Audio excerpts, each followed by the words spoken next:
tantissimi stimoli, una bella crioterapia, devo dire che ci ha dato una sferzata di energia perché i temi sono tantissimi ed è tempo quindi di un po' parlarne con chi poi è protagonista di questo settore. Quindi invito qua con me Michael Ward, Managing Director di Harrods, oltre che Presidente di ECCIA. Siamo davvero lieti di averti qua con noi, Michael. E ora sentiamo dalle parole di chi veramente ha un'expertise in questo settore, e ora switcho sull'inglese, incredibile, però Michael Ward lavora ed è in questa posizione come Managing Director di Harrods da 20 anni, ha fatto di Harrods un punto di riferimento, una transizione verso l'altro incredibile. Soprattutto Harrods lo conoscete tutti, ma è certamente molto più di un punto di vendita, è una destination. È qualcosa di imperdibile e soprattutto ha una trasversalità, moda, design, bellezza, eccetera, incredibili. E quindi, Michael, you've been the managing director of the world's ultimate emporium for 20 years, which is quite a feat. A true destination, and I want to mention 12 million visitors each year. So we can say that you know very well our luxury consumer. With more than 5,000 employees. So really, your responsibility is huge. And so I want to hear from your perspective. We've seen and we've heard a lot of things. From your platform, how is the customer behavior evolved in this year? And how do you manage all of these changes? And I know that AI is one of your supporters. I think that one of the things that Claudia said, we started 18 years ago. So I remember 18 years ago introducing a rewards card and going to the board and saying it's going to cost us millions of pounds, but what I'm going to get is information on our customer. And that information on our customer allowed us to know how we communicate with them, when to communicate with them, what products they buy. And over time, we've evolved substantially that single view into a single view of a customer, where we have many, many, many touch points on a customer. I think people say to understand a customer, you need 5. We have over 20. Wow. Because I know whether or not they buy food, buy beauty, where a single store may know they buy a bag. And I also know them because of the significant number of visitations. So we now have a position in life where I can curate a dinner party for customers, none of whom are customers of the brand we're curating it for, but all of them should be, because I understand their lifestyle. And that's to the level that we've raised it. A great example of that was yesterday, we were looking at a furniture review. What we were looking at, the various personas that we had and the calculated headroom we knew they had through the actual income of those key customers. So the strategies are very individual, very personal, and making sure that we meet them and hit them head on. And I think the other reason that we've managed a degree of success is we've always put ourselves in what Claudio's just said. If I'm a customer, why am I going to shop from you? And what we've seen for us in the trends are really seismic trends over a 12-month period. And our ability to react to that quickly has been really important. The ability to go from secondary brands to own entire categories like evening wear, lingerie, lounge, has been key for us. And also to the point, again, that Claudia made, this isn't about brands to an extent now. We've created whole rooms of the most exquisite Italian products, which most people have never heard of. But then they walk them and they see them and they touch them. They're absolutely captivated and will buy. Yeah, so technology in a way really helped you to personalize the service even more. And I have to say, you have introduced, I visited it with the ECCIA team, a month ago, and I was astonished, the penthouse for private shopping and also the clinique for, all the treatment, beauty treatment. That was really astonishing. It's more than just, furniture, design. It's also a destination for your personal well-being. But I think that the whole point about this is to try and make shopping an experience. Yeah. And I think the key as well is for AI is to throw away all of the things, because everybody's trying to sell you 100 different things about AI. What are the important things? So now we built size curves for all of our own bought product, which are dynamic in telling us exactly what we need to buy each year and what we would have done if we had have bought the right amount. We've identified models that allow us to understand within a 6-week period of time what are the products that will sell and one's the one will be left at the end of the season. So you can work with brands to actually make sure you're optimizing. And we have now the 3rd season where AI will manage large portions of our markdown policy. Because it does it far more effectively, it's a question of its huge amounts of data. And our buyers and our merchants are boring, a bit lazy. You know, the standard is I'll buy a size curve and I'll do normal distribution. But when one brand is for one nationality with a different profile or shoe size, then you will get it fundamentally wrong. And that's why I wanted to mention it, because it's an intangible, the artificial intelligence that you're using, that makes it really an amazing tool for you.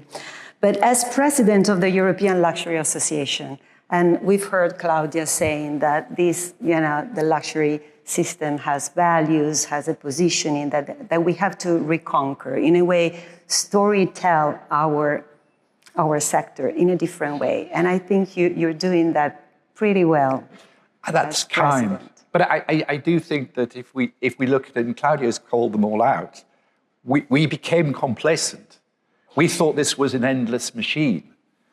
And we forgot about a customer. And that customer we saw coming in and saying, actually, I've got that product. It hasn't moved on. Where is the creativity? I don't want to buy that. And those brands that recognized that early were the ones that were successful. And I think actually last year was a good kick up the backside for our industry, because I can see the reaction. I was looking at the brands with the new product launches. 8 out of 10 of our top sellers in the new one of the brands that's changed are new product launches. So we're starting to see that creativity come back. And the customer is there as long as they can perceive it. Yeah, absolutely. And as far as the luxury sector or the high-end, cultural and creative industries in Europe, we really need to fight in a way at European level to make us heard. So tell us something about this European luxury that needs to be positioned, which is a paradox. But I think probably for every member of the Altagamma, ECCIA is the sleeping secret of the thing that's most probably having such a lot of value for it. I remember in the creation of this with Amanda and my first presidency, we're going to see Antonio Tajani and him saying, I'm not going to talk to the luxury industry. You're posh people. We don't want that. We're about steel mills and about all of the other things. But he said, show me. So we went away, and in a similar way, which we now do with Bain, we did a study. And we showed the importance of ourselves to the European, which gives us voice. And the fact that we now have a single voice through ECCIA, and a single voice that represents 70% of the world's luxury, gives us a powerful voice. And when you go to ministers in the EU, as president of the Brit, it's quite difficult. However, to actually say, we represent 5% of the GDP of Europe. We represent 11.5% of the EU's exports. So when we talk to you about we need special treatment for waste regulation, we need you to protect our intellectual property, we need you to look at how you treat us in terms of containers and bottles and all of those regulations. And the amounts of deregulation that we get as a consequence of those is phenomenal, which allows our industry to be unique and different and protected. Yeah, and through the study, we also, in a sense, represented the fact that it's not just the economical value of this sector, but the spillover effects, which are usually undermined. So our impact on the territory. The impact is phenomenal. And if you look at some of the consolidated effects of what that does to continuous employment, if I look in the UK, where we actually perversely have the majority of F1. That spillover effect of mechanics into the local economy of what they spend is huge. So we as a driving force in Europe, we should never be underestimated. What is your view about 2026? I mean, you have a fantastic observatory. Do you agree with what has just been said? What is your perception? Well, I suppose we have a saying in England, it is a glass either half full or half empty. And mine is very much half full, because a lot of what Claudia's been saying, we've been doing for an awful long time. Creating these uniqueness of experiences. You know, you touched upon our penthouse. We built 2 amazing penthouses, 3 times the size of our Priceland shopping. And then just for good measure, we did an entertainment space on the top where we've hosted the likes of a Bruno Cucinelli fashion show, F1 teams. But this is about experiences. And we have events with our customers at least once or twice a week, explaining to them, telling them stories. And it's the founders telling the stories that makes a difference. And that to us is the key. So we are really, really positive about next year. How about service personalization, heritage? You were mentioning to me that the DNA, the heritage, is really an essential element that we forget. I mean, we forget to storytell in the right way. But I think a lot of this is actually really understanding what your brand stands for and understanding your customer base and not taking that quick buck. A great example of that is during the rise of the Chinese tourism, our most important customer group is our local affluence. So we refused any tour groups into the store because we wanted to service that long-term strategic goal of ours and not take the quick buck. And today that is paid off in spades for us. We still have a strong and growing local affluent customer, and investing in that for us is really important. And I think the traditional values that we have can be displayed across each generation and every category if you actually understand them and which brands you're going to play with. So if we want to get at certain generations, we use brands, not ourselves. The fact that we have exclusive Kim Kardashian launches and we have parties with them, make sure that we touch those generations in a way that they wish to be touched. And I think understanding all of that is vitally important, rather than this blunderbuss of, we're going to do that. No, we want Gen Z millennials. We are going to use Charlotte Tilbury. We are going to do events, and we are going to focus. Yeah, and I want to ask you a last question, which is about art, because I know you're very into art. You're involved in the Victoria and Albert Museum and all the exhibits which are amazing. And this has created a link between brands and art and Harrods at the same time. What would you comment on that, on the impact of art and galleries, especially for Gen Z? But I think that the biggest cues that you see at these exhibitions are the younger customers. And we've curated exhibitions for Chanel, for all of the big brands, which showcase their DNA. And the great thing is I walked a group of young people around the Dior exhibition. And whether or not the designer is Galliano or Raf Simons, actually, because they stick true to the DNA, you can talk through the stories of the brand. And it is those stories, and it's how we engage with the customers. The big takeovers we do are about education. When we did the Dior takeover, when we took the customer from when he first started his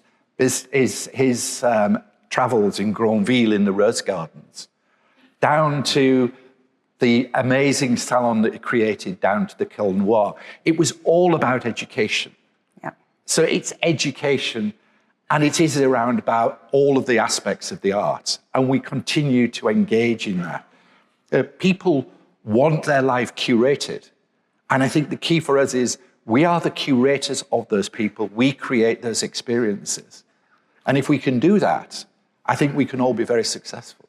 Yeah, really amazing art exhibits, and congratulations, because this is an essential element for storytelling the heritage of those brands. But it's the soft power that we hold that was touched upon. And we shouldn't simply touch upon physical. It's all of the aspects that we touch people in their lives.